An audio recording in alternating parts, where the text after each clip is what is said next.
Welcome back. We're being joined by Chef T, Chef Tender, CEO of Bake My Day. Hey girl, how are you? Hi, nice to meet you. Good to see you. So what do you have here? What's good? It smells so good. Oh, It does. It does. I can't wait. Stir-fried prawn noodles, and besides that, I also have some very good immune-boosting foods. You know, with the whole pandemic and all, we need to watch what we do, what we eat, and what we touch. So here I have oranges, which are a very good source of vitamin C. You know, we need a daily intake of vitamin C because the body doesn't store vitamin C, so you need to take daily doses. So we have oranges, we have red bell pepper, which is like 3 times more vitamin C than the oranges. Oh, really? People don't actually know that, but that's why it's nice to have it in your stir fries and your salads and all that. We have carrots, a very good source of vitamin A too. We have prawns. Seafood generally, crabs, lobsters and all that. It contains minerals and essential calcium for the body. We have garlic. Garlic has sulfur and it's a very good blood pressure reducing ingredient. So it's nice for your soups, your stir fries and whatever. You can even for all the elderly people. exactly. You can grind it. You can drink some of it. We have spinach, of course. Greens are always very important, very necessary for the body. And then we have ginger, which is a very good cholesterol reducer, and it also helps reduce internal inflammations. Even you have sore throats or internal injuries, it helps to reduce inflammations and infections. But right now I'm combining the vegetables to make stir-fried noodles with prawns, and I hope you enjoy it. It smells really. You know, when she was talking about ginger, it reminded me of Nigerian mothers. Ginger is the solution to everything. Ginger, lemon, and honey. Ginger, garlic, and honey. When the You do have pandemic that, just yes. started, my mom would call, have you drank your lemon ginger? And My then mom I'm brought like, oh my God. honey They're to my very house 2 good. days ago. Very good immune boosters. Amazing, yes. amazing. And I have a We lot of these ingredients in the Inside noodles. this Yeah. noodles, amazing. Okay. And we were speaking about the importance of nutrition for not just your mental health, also for people who are suffering with anxiety, depression, who end up using drugs to, fulfill themselves. I mean, good nutrition like this. Food is keeps you something- busy, you know. It does. Good food. Good food. Good. You know. Yes, So well done, Chef T. So we'll take this to our guest. I hope you enjoy it. Thank you so much. All You can right. help us with that one. You see, we're good hosts. We bring you. Yeah, so. Thank you very much. You're most welcome. Chef T. Thank you. Yeah. All right, gentlemen, welcome to the political segment of the weekend show. Today we'll be discussing electoral reforms in Nigeria. First of all, introductions. We have Paul James, who's a program manager with Yiaga. They were very instrumental in the constitutional amendment which reduced the age for young people to run for election. And back on the show we have Ariyo, we call him Prof, who was here last week and also spoke about electoral reform. Welcome back to the weekend show, Ariyo. Thank you for having me. Thank you, gentlemen. We also have Osaze-Uzzi on the phone, the Director, Voters Education and Communications, I believe. Can you hear us, sir? Yes, I can. Oh, thank you so much for joining us on the program. It's a pleasure. All right, I'll start with you, Ariyo. Senator Omo-Agege, the Deputy Senate President, has proposed a bill for the amendment of the electoral reforms as stipulated in 2010. So can you talk to us more about what this amendment would prefer? Well, thank you very much. I think it's more or less a reduction in a way, and also an addition from what we saw in the 8th Senate, where we almost had the amendment signed by the president, but because of the political aspect of it over which election should come first. And what we have currently in the Omo-Agege's bill, which has gone through second reading, is, for me, I think it's not enough, simply because there is one important aspect of it, which is about electronic transmission of result, which is not there. But though even it talks about full biometrics, for accreditation, which is good, and a whole lot of other provision. It is not the only bill in the National Assembly. I think we have about 6 or 7 of them. It has gone through, through second reading. hopefully at the public hearing, other bills will also be considered and we consolidate and have something. What we should do on our part is for us to look at, dissect all these bills and look at those provisions that we think will definitely help our elections. The mistake I think has been made by the 9th Senate is actually starting this process with these formats that have been presenting a fresh view.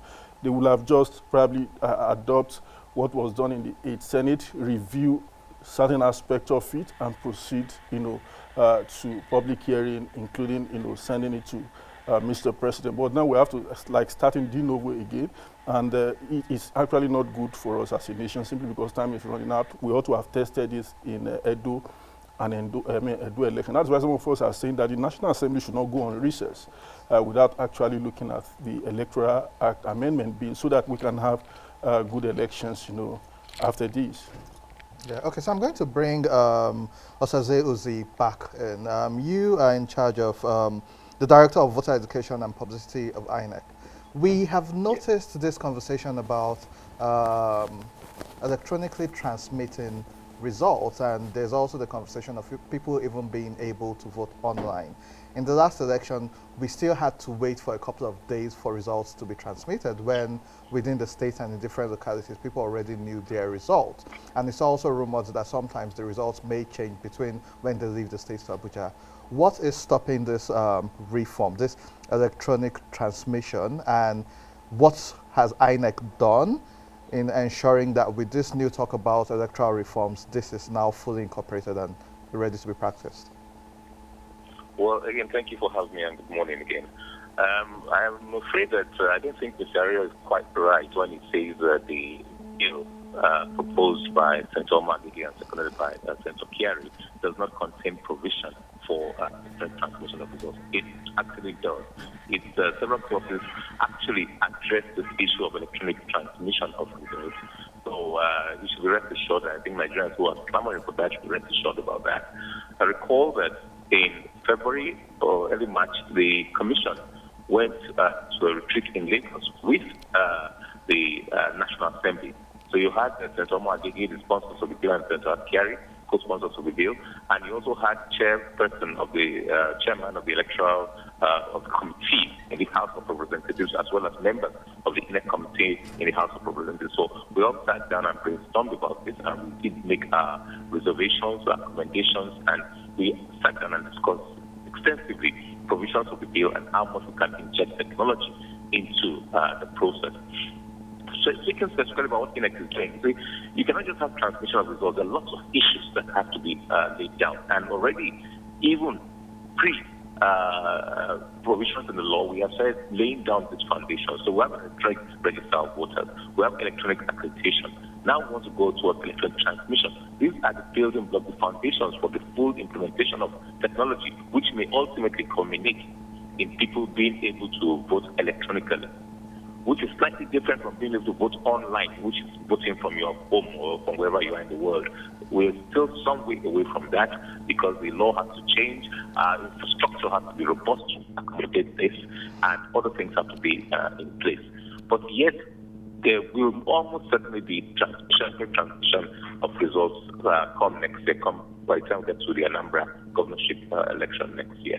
We're still test running some of these things so that when the bill is passed into law and the president assents to it, then full-blown we can go into this. Mr. Osaze-Uzzi, I know you have to run off in a bit, so I'll ask this final question. How feasible is the implementation of this bill if it does become an act? How feasible is this for the 2023 general elections? Well, quite honestly, it's feasible. If it becomes a law, then all institutions, including INEC, will now have to comply with the provisions of the law. When a law is passed, you don't have a choice but to comply with it. But to comply with it, certain things must be put in place for you to be in full compliance. Now, the technical layout has to be there, the architecture for it has to be there. We must improve on our issue of the robustness of our infrastructure, for example. So there's no point that people seem to think that because they're in Abuja, in Lagos, in Benin, in Sokoto, that all areas of the country have good service or good network. But this is not quite correct. And all the things will come to naught if we do not have this thing in place. So working with other partners, other stakeholders, we're trying to ensure that as these provisions are being passed into law, also all stakeholders have to do their own bit. We've been in touch with the National Communications Commission, the NCC, we have been in touch with service providers, and they are giving us leeway as to what can be done when this thing happens. We've been on ongoing discussions. Unfortunately, this corona pandemic has not helped matters. I think somehow it has slowed down the process. We probably would have been at the public hearings now, and maybe the National Assembly is working towards how we can get input from stakeholders on the bill, and all these issues will have to be addressed. We'll have to take into consideration, and experts in every field will hopefully have their input on how we can get there. But we will get there. I think there's insurance about that. It's a question of when, not if. And I believe in the question of a few months, we'll be talking more robustly about it and trying these things. We've been running transitional results, and so far the results we have gotten are not too bad. So I think there's still some way to go. Let me not be wrong about that. There's still some way to go, but we're closer. We're closer to that than ever before. It will come soon. Thank you very much, San, for your time. We will be in touch with you as this proceeds and before the next couple of elections. So thank you very much for your time. I want to bring you back. Thank you, Bob. Thank you, sir. I want to bring you back, Paul James. You, Yiaga, you represent the young people and the youth. We've seen the new reforms which are being proposed. What do you think covers your demography, and is it contained in this new amendment, or we now have to start new advocacy for other reforms? But what do you think advances youth participation in governance and politics in these new reforms? And is there something missing? Real quick. So we don't just represent the young constituency, but also the generality of Nigerians. Why is there so much agitations about electoral reforms, for instance, if you talk about the quality of participation and also the legitimacy of the electoral outcome? That is one of the major concerns for us. Look at the participation over the last 6 elections, general elections that we've had in the country. The last election was even worse off. 34% of 84 million Nigerians participated in the process. You go back to 2015, for instance, 43% of 67 million. So as you go back to, as you keep going down, you keep saying that participation is dwindling. What could be what could be responsible for that? It's also about the incentive people get from this participation. The growing concern has been about inclusion, women, youth, and persons with disability. The problem to a large extent is not about also these legal instruments or the laws, it's also about the application of these laws. So as much as we continue to advocate for the introduction of the Electoral Act, which we are still looking at them, there are quite a good number of provisions about inclusion, yes, but we also want to see that beyond that there is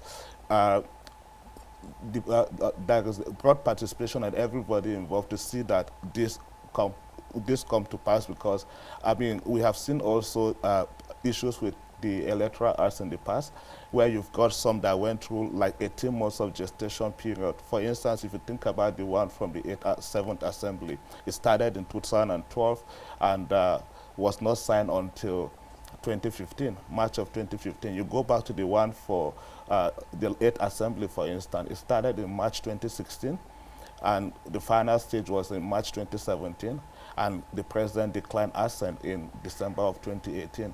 This has started already, so we want to see where we can encourage push from every front, from the grassroots, from the state, the local government, to see that this comes to reality. Most definitely, because I've noticed there is an increase in voter apathy, and you cannot blame the voters, because people go out there to exercise their democratic rights, and their mandate is still stolen from them. When they get to the polling booths, you see thugs snatching ballot papers. You know clearly well about. So, for example, in the polling booth I voted in 2019, there was so much, fanfare over a certain candidate. People were very excited about it. Then when the results came in, it was completely different from the permutations that we felt at the polling booth. So it's really not necessarily, the onus doesn't necessarily fall on the voters because due to the growing apathy. It's due to the flaws in our electoral systems. So how do we go about fixing that without amending the Electoral Act? Because you clearly said that we don't necessarily have a problem with making the laws, but the implementation of them. Yeah, so I think this is also the need for the political will on the part of everybody, every electoral stakeholder, from the political class to even the voter. The voter is the most important stakeholder when it comes to election, but sadly, most times we relegate them to the background. You don't even get to talk about issues of voter participation until very few days to the election. You can't talk about quality of election in just a week to election. Election for me is an activity, not an event. We've got 4 years to prepare for election. If, for instance, available data is showing that participation was low from the 2019 election, how do we up the game in 2023? You've got new crop of voters that are coming in 2023. The people that will be 18 in 2023, what are the plans on ground to ensure that they participate in 2023? For instance, you've got to talk about the quality of voter registration. Even, the accessibility to voter registration. One of the challenges we saw with the last voter registration, for instance, was the fact that people have to travel to the INEC local government offices to get registered. If I don't have the resources to transport myself to INEC offices, I am technically disenfranchised. And that's why we're talking about some cost-effective measures that can be introduced so we can encourage this participation. Ariyo, your final words. Oh, thank you very much. I think, like I said again, the National Assembly can get this done. The president almost assented to that bill. He merely asked for an undertaking that the implementation should commence post 2019 general elections, but the National Assembly didn't accept that undertaking. So it means that pretty much has been done. We don't need to vacillate over this amendment. What we have on ground is reasonable. What we need is the political will. So the National Assembly shouldn't go on recess. They should let us get this sorted out this year. I know they want to do a kind of a repeal and reenactment, and I think we should have a new bill 2020. It will be fine. The last one was 2010.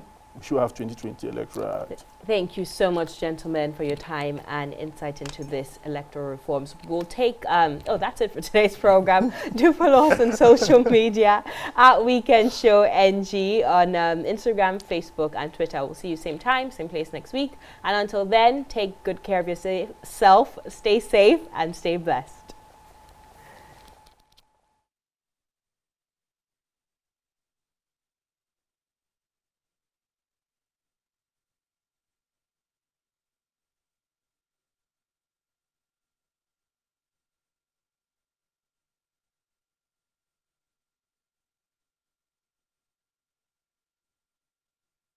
As I talk to you plenty.